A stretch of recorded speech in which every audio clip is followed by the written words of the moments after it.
Hi friends, good morning সবাইকে। তোমরা সবাই কেমন আছো? আশা করি সবাই খুব ভালো আছো। তোমাদের ভালোবাসায় আমি অনেক ভালোবাসি। বৃহস্পতিবারের সকালে একটা নতুন ব্লগ নিয়ে চলে আসলাম। তো আজকে দেখো, সকালবেলা উঠে তোমাদের দাদা ভাই ছ্যাঁচড়ামি করছে, চুরি করে করে আমার চকো চিজ খেয়ে নিচ্ছে। আমি চা খাচ্ছি, ও চুরি করে আমার চকো চিজগুলো খাচ্ছে। দৌড়ে এসছে, তারপরে ওগুলো খাচ্ছে। মিষ্টি জিনিস খেয়ে খেয়ে মোটা হচ্ছে, আর কিছুই না। তো সকালবেলা আমাকে বাজার টাজার সব করে দিয়েছে, করে দিয়ে আমি এখন রান্নার কাজে যাব। তো দেখতে থাকো তোমরা কি কি রান্না করি। তো এখানে খাসির মাংস নিয়ে এসছে তোমাদের দাদা। খাসির মাংসটা ধুয়ে পরিষ্কার করে লবণ আর লেবুর রস দিয়ে মাখিয়ে রেখেছি, টক দই রেখেছি, এখানে আলু কেটে রেখেছি, পেঁয়াজ কুচিয়ে রেখেছি। তোমাদের দাদাভাই আমাকে মশলাটা করে দিচ্ছে, একটু হেল্প করে দিচ্ছে। আর এখানে টমেটোটা আমি কেটে রেখেছি, সব অ্যাডজাস্ট করবো, এখনও করা হয়নি। তোমাদের দাদাভাই আমাকে একটু হেল্প করে দেয়, তোমরা তো সবাই জানো, কারণ যে কালে কেউ থাকে না বাড়িতে, তোমাদের দাদাভাই আমাকে হেল্প করে দেয়। তো অনেক কাজ করে দিচ্ছি। ওর পিঠে এত পরিমাণ টক দই পড়েছে আমার হাত থেকে, মানে আমি প্যাকেটটা কাটতে গেছি, ওর গায়ে পড়ে গেছে। তো সেই টক দইটা আমি আর পুরো পিঠে লাগিয়ে দিচ্ছি, দেখতেই পাচ্ছ। সো কষাতে কষাতে এত পরিমাণ বৃষ্টি নেমে গেছে, আমি না মানে কি বলবো, আমি হট করে অবাক হয়ে গেছি। বাইরে জামা কাপড় রয়েছে, বাইরে তোমাদের দাদাভাইয়ের বাইক রয়েছে, সব কিছু রয়েছে, সব ঢাকতে হতো। এখানে বাইরে জোরদার বৃষ্টি নেমে গেছে। দেখো তোমাদের দরজা থেকে দেখাচ্ছি, দরজাটা খুলে তোমাদের দেখাচ্ছি। দেখো বাইরে মানে ওয়েদারটা কেমন, তোমরা শুধু দেখো। জাস্ট জল জমে গেছে, মানে এতটা বৃষ্টি নেমে গেছিলো যে পুরো জল জমে গেছিলো। আমি আবার মানে একটু ভিডিও সে করে রেখেছি। এদিকে প্রেশার কুকারে মাংস রয়েছে, যে মাংসটা আমি জল দেব। তো মাংসটা এই যে আবার রান্না করতে এসেছি। তোমাদের দাদাভাই একটুখানি কোনো একটা কাজে হয়তো গেছে কোথাও, বাড়িতে দেখতে পাচ্ছি না। তো আমি রান্নাটা কমপ্লিট করে নিয়ে তারপর রান্নাটা করতে করতে তোমাদের দাদাভাই চলে এসছে। মানে আর এই যে কদিন ধরে টানা বৃষ্টি হচ্ছিল, বেশ ভালোই লাগছিল। দেখো তোমরা তো দেখতেই পাচ্ছ, মাটনটা রান্না করেছিলাম। মাটনটার অল্প একটু তরকারি এখানে রেখে দিয়েছি, আর অর্ধেকটা রেখে দিয়েছি রাতের জন্যে। এখানে মাটন হয়েছে, ডাল হয়েছে, আর এখানে তোমাদের দাদাভাই স্যালাড কাটছে।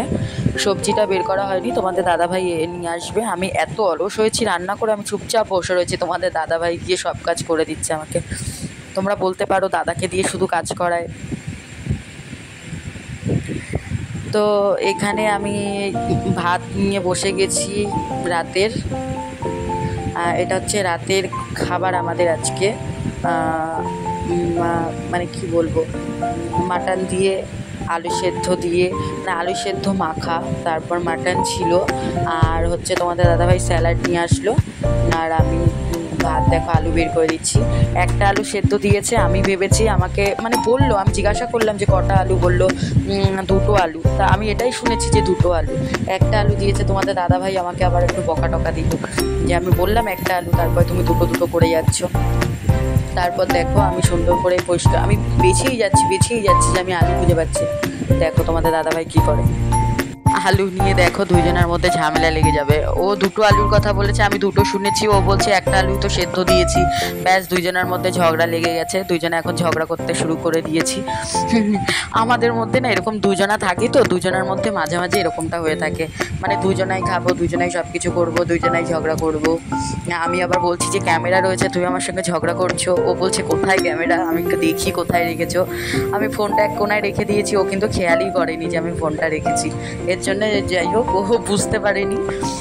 তো আমি আবার ফোনটা, ভাতটা নিয়ে নিলাম। আমি বললাম আমার ভাত আমি নিয়ে নিচ্ছি, তোমার ভাত তুমি বেড়ে নাও, তোমাকে আমি আর ভাত দিতে পারবো না। এই সেই অনেক কথা পরে বললাম। আমাদের মধ্যে এরকম খুনসুটি হয়। তোমরা বলো, স্বামী স্ত্রীর মধ্যে যদি একটুখানি না হয় ভালো লাগে? আর আমাদের বাড়িতে যে কালে থাকে না কেউ, আমার শ্বশুর শাশুড়ি বলো, কেউ আদার্স কেউ থাকে না। তো যার জন্যে আমাদের আর কি দুজনের মধ্যে বন্ডিংটা ভালো। আমার মনে হয় শ্বশুর শাশুড়ি দূরে আছে বলে ভালোবাসাটা এখনও টিকে আছে। শ্বশুর শাশুড়ি যদি এখানে থাকতো না, আমার মনে হয় আমাদের ঝামেলাটা হয়তো এই যে যেরকম আছে মানে এটাই হয়তো ঝামেলায় পরিণত হতো। কারণ যতই শ্বশুর শাশুড়ি ভালো হোক, আমার মনে হয় সবাই একসাথে মিলে থাকতে পারে না। তো যাই হোক, আমরা এখন খাওয়া দাওয়া করছি, তো দেখতেই পাচ্ছ খাওয়া দাওয়া করে পরে আসছি।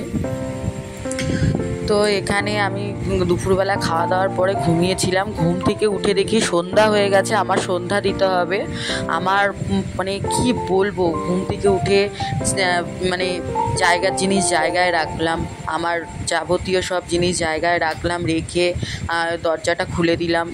দরজা খুলে টুলে তারপরে জামা কাপড়গুলো এসে সুন্দর করে গুছিয়ে নিলাম, গুছিয়ে হাত মুখ ধুয়ে সন্ধ্যা দিতে যাচ্ছি।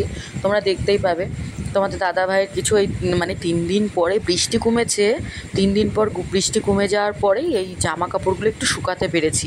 তারপরেও অনেক জামা কাপড় সন্ধ্যা অবধিও শুকায়নি বলে আমি বারান্দায় মেলে দিয়েছিলাম, তো সেগুলো এখনও শুকায়নি। যেগুলো শুকিয়েছে সেগুলো আমি জাস্ট রেখে দিলাম। তো তোমরা তো সবাই জানি না সব জায়গায় হয়েছে কিনা, আমাদের এখানে তো 3-4 দিন ধরে টানা বৃষ্টি হয়েছে। বৃষ্টি হওয়ার পরে একটু মাঝে মাঝে একটু অফ থাকলেও টানা 4 দিন বৃষ্টি হয়েছে, হওয়ার পরে এখন একটু ঠিক আছে। এদিকে ভিডিওটা আমি এডিট করছি, আমার মা এদিকে আমাকে ফোন করেই যাচ্ছে।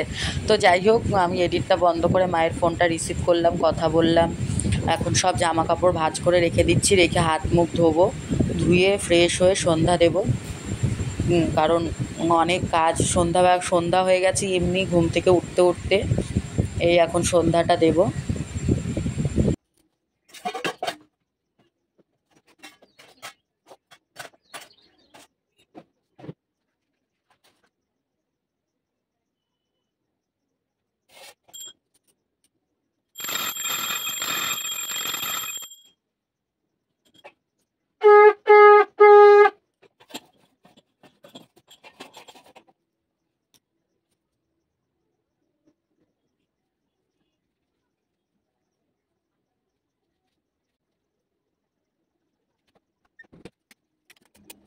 আমার সব কাজ করে টোরে আমি এখন চলে আসলাম, মুখে একটু ক্রিম মাখলাম, মুখে একটু ক্রিম দিয়ে দিয়েছি। মুখে ক্রিম দিয়ে রাতের জন্য চুলে বেনি করে নেব।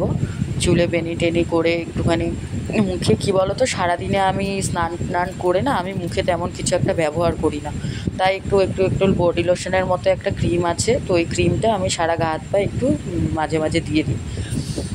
দেখো চুলটা খুলে নিচ্ছে, চুল বেনি করে নেব। করে নিয়ে ভাবলাম যে আমি তোমার দাদা আসার আগে চুলটা একটু বেঁধে নিই, সুন্দর করে একটু সাজুগুজু করে নিই। কারণ সারাদিনে না একটু মানে সত্যি কথা বলতে সারাদিনে আমি একটু সারাদিনে সাজি না, গুজি না, কিচ্ছু করি না, তাই একটু ইসে করি। আবার তোমাদের একটা দিদি আমাকে কমেন্ট করেছিল যে দিদিভাই তুমি কি না, লিখেছে বোন তুমি কি চুলটা কেটেছো? তা আমি তাকে বলছি যে কি লিপিকা মেয়েটার নাম হয়তো, তো আমি তাকে বলছি হ্যাঁ আমি চুলটা একটু কেটেছি, তোমাদের দাদাভাই কেটে দিয়েছে, কারণ আমার চুলটা প্রচুর রাফ হয়ে গেছিলো, আর চুলের আগাগুলো এত পরিমাণ ফেটেছিল, আর চুল এত পরিমাণ হেয়ারফল হচ্ছিল, যার জন্য আমি চুলটা কাটতে বাধ্য হলাম। তো দেখো চুল আঁচড়ানোর পরেও আমার চুলে জট পাকিয়ে যায়, মানে এরকম একটা ব্যাপার হয়ে গেছে। তো যার জন্যে আমি চুলটা একটু কাটতে বাধ্য হয়েছি, তোমাদের দাদাভাই কেটে দিয়েছে সুন্দর করে। তারপরেও আমি এখন একটু ভালো আছি আর কি। চুল অনেক উঠে গেছে, চুলটা প্রচুর পরিমাণে পাতলা হয়ে গেছে আমার, তো যার জন্য আমি কেটে নিয়েছি।